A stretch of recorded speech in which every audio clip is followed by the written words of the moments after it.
సికింద్రాబాద్ లో తేజస్ అధ్యక్షుడు కోదండరాంతో కాంగ్రెస్ నేత రేవంత్ రెడ్డి భేటీ అయ్యారు. చర్చల అనంతరం మీడియాతో మాట్లాడుతున్నారు. ప్రత్యక్ష ప్రసారం ద్వారా చూద్దాం. చట్టంలో సాగునీటి పారుదల శాఖలో జాతీయ ప్రాజెక్టు కానీ, బయ్యారంలో ఉక్కు కర్మాగారం కానీ, కాజీపేటలో రైల్వే కోచ్ ఫ్యాక్టరీ కానీ, ట్రైబల్ యూనివర్సిటీ కానీ, ఇలా చాలా అంశాలలో తెలంగాణ అభివృద్ధి కోసం చాలా విషయాలను చట్టంలో పొందుపరచడం జరిగింది. ఇదే కాకుండా కాంగ్రెస్ పార్టీ ఐటీఐఆర్ కారిడార్ పేరు మీద హైదరాబాద్ ఔటర్ రింగ్ రోడ్ చుట్టూతా ఐటీ కంపెనీలను తీసుకొచ్చి లక్షల మందికి ఉద్యోగాలు, వేల కోట్ల రూపాయల పెట్టుబడులు పెట్టడానికి కూడా కేంద్ర ప్రభుత్వం ఆదేశాలు ఇవ్వడం జరిగింది. గత 5 సంవత్సరాలుగా అధికారంలో ఉన్న బీజేపీ కానీ, రాష్ట్రంలో ఉన్న టీఆర్ఎస్ కానీ ఆనాడు కాంగ్రెస్ పార్టీ తెలంగాణకు ఇచ్చిన హామీలను, తెలంగాణ అభివృద్ధి కోసము చట్టపరంగా చేసిన సూచనలు కూడా పట్టించుకోలే. మళ్ళీ ఈరోజు కాంగ్రెస్ పార్టీ వస్తేనే వీటికి ఒక పరిష్కారం ఉంటుంది. ఈ పోరాటంలో భాగంగా కాంగ్రెస్ నన్ను అభ్యర్థిగా నిర్ణయించిన అక్కడ గెలవాలంటే తెలంగాణ ఉద్యమకారుడు, తెలంగాణ రాష్ట్ర సాధనలో క్రియాశీలక పాత్ర పోషించిన పెద్దలు కోదండరాం గారి మద్దతు, వారి సూచనలు, సలహాలు తీసుకొని అక్కడ ఎన్నికలలో అభ్యర్థిగా నిలబడుతున్నాను. వారిని సంపూర్ణమైన మద్దతు తెలపవలసిందిగా అక్కడ ఆ పార్టీ శ్రేణులకు అందరికీ కూడా సూచనలు ఇచ్చి ఎన్నికల ప్రక్రియలో భాగస్వామ్యం తీసుకొని మమ్మల్ని అభివృద్ధి పదం వైపు, లేకపోతే తెలంగాణను అభివృద్ధి పదం వైపు మమ్మల్ని గెలుపు దిశగా నడిపించడానికి వారికి విజ్ఞప్తి చేయడం జరిగింది. అదే సందర్భంలో కేసీఆర్ గారు ఈరోజు ఒక మాట మాట్లాడారు, మేము జాతీయ పార్టీ కూడా తెరుస్తామని. అంటే ఎన్నికల నోటిఫికేషన్ వచ్చింది, ఎన్నికల కోడ్ వచ్చింది, ఎన్నికలు అయిపోయినాక తెరుస్తాడా జాతీయ పార్టీ? అంటే ఇప్పుడు జాతీయ పార్టీలే ఈ ఎన్నికలలో దేశంలో ప్రభుత్వాన్ని ఏర్పాటు చేయగలిగిన దాంట్లో అటు ఎన్డీఏ కూటమి, ఇటు యూపీఏ కూటమికే సాధ్యం ఉంది. కేసీఆర్ రెండింటిని కాదని ఫెడరల్ ఫ్రంట్ పెట్టుకుంటా అన్నాడు. దాని పాత్ర అది ఉనికిలో లేదు కాబట్టి ఇవాళ కొత్త అవతారం ఎత్తడానికి ఆయన మాట్లాడుతున్నాడు. జాతీయ పార్టీ పెట్టాలన్నా ఎన్నికల కోడ్ ఇదంతా వచ్చి ఎన్నికల ప్రక్రియ పూర్తయ్యే లోపల ఆ పార్టీ రాదు. రెండవది, 16 గెలిస్తే మేము ఢిల్లీలో చక్రం తిప్పుతా అని వాళ్ళు అంటున్నారు. ఇప్పుడు కూడా వారి చేతిలో 16 ఉన్నాయి. నందెల్లయ్య గారు ఒక్కరు కాంగ్రెస్ అభ్యర్థిని కాంగ్రెస్ ఎంపీని పక్కన పెడితే గెలిచిన వాళ్ళందరూ ఫిరాయించి మొత్తం కేసీఆర్ దగ్గరనే 16 ఉన్నారు. 16 60 నెలలుగా కేసీఆర్ చేతిలో ఉన్నా కూడా ఢిల్లీలో చక్రం కాదు కదా, బొంగరం కూడా తిప్పలేకపోయిండు.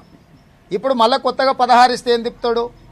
అంటే కేవలము ఆయన మీదున్న కేసులను మోడీ గారి నుంచి కాపాడుకోవడానికి ఉపయోగపడే విధంగా ఈ నెంబర్ను ఉపయోగించుకుంటారు తప్ప ప్రజా సమస్యల కోసం కాదు. వారు జాతీయ పార్టీని పెట్టలేడు. ఒకవేళ ఎన్నికల లోపల జాతీయ పార్టీ పెట్టకపోతే ఓట్లు అడగకుండా ఉంటాడా? చెప్పమను రామాటనన్న కేసీఆర్ గారిని. 120 సీట్లు అంటుండు, ఎట్లకెళ్ళి వస్తే 120? ఆయన దగ్గర ఏమన్నా అల్లావుద్దీన్ అద్భుత దీపం ఉందా? ఆయనతో కలిసి వచ్చేటోళ్ళు ఎవరు? మమతా బెనర్జీ గారిని కలిసిండ్రు. వారికి సమస్య వచ్చినప్పుడు కనీసం సానుభూతి కూడా తెలపలే. ఈరోజు ఆయనతో జట్టు కట్టేటోళ్ళే లేరు. ఆయన అందరినీ నమ్మించి మభ్యపెట్టే ప్రయత్నమే చేస్తున్నాడు జాతీయ స్థాయిలో అన్ని రాజకీయ పార్టీలు. కాబట్టి ఇప్పుడు జరగబోతున్న పార్లమెంట్ ఎన్నికలలో టీఆర్ఎస్ పార్టీ పాత్ర చాలా పరిమితం. వాళ్ళు చేయగలిగింది లేదు, వాళ్లకు పాత్ర లేదు.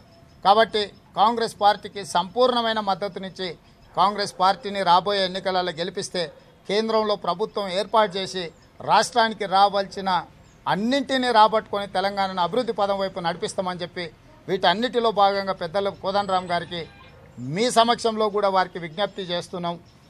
మల్కాజ్గిరిలో సంపూర్ణమైన మద్దతునిచ్చి ఈ పోరాటంలో వారి మద్దతు ఉండాల్సిందిగా కోరుకుంటున్నాం. మీడియా మిత్రులకు పేరు పేరున వందనం. ఇవాళ మీ ముందు చెప్పిన విషయాలన్నీ కూడా ఇంతసేపు మాట్లాడుకునే సందర్భంగా మాకు కూడా వివరించడం జరిగింది.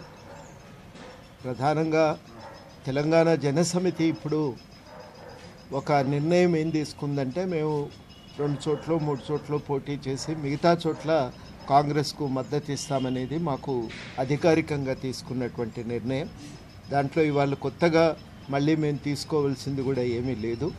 తప్పనిసరిగా మల్కాజిగిరి విషయంలో మేము మా జిల్లా కమిటీ వారిని కూడా ఒకసారి సమావేశపరిచి వారందరినీ కూడా సంప్రదించిన తర్వాత మరి తప్పనిసరిగా ఆ నిర్ణయము అక్కడ ఆ జిల్లా కమిటీలో తీసుకొని వారికి కూడా తెలియజేస్తామని, అతి త్వరలోనే ఆ పని కూడా పూర్తి చేస్తామని ఈ సందర్భంగా మీకు వారికి మేము స్పష్టంగా తెలియజేసినాం. తప్పనిసరిగా ఒక ఢిల్లీలో మనం కొంత పరపతి నిలబెట్టుకోవటం అనేది చాలా అవసరం. ఆ ఢిల్లీలో మనకు పనులు చేయగలిగేటువంటి వ్యక్తులు కానీ, మనం చేయగలిగేటువంటి రీతిలో మనకు పార్టీలు కానీ ఉండటం చాలా అవసరం. దాన్ని దృష్టిలో పెట్టుకొని మేము ఇదివరకే ఒక నిర్ణయం అయితే తీసుకున్నాం. ఆ నిర్ణయాన్ని నిర్దిష్టంగా మల్కాజిగిరి విషయంలో దాన్ని వర్తింపజేయడానికి మేము మళ్ళొక్కసారి జిల్లా కమిటీని సమావేశపరిచి వాళ్ళ అభిప్రాయం కూడా తీసుకొని వారికి రేవంత్ రెడ్డి గారికి మేము తుది నిర్ణయం మేము తెలియజెప్తామని ఈ సందర్భంగా తెలియజేస్తాం.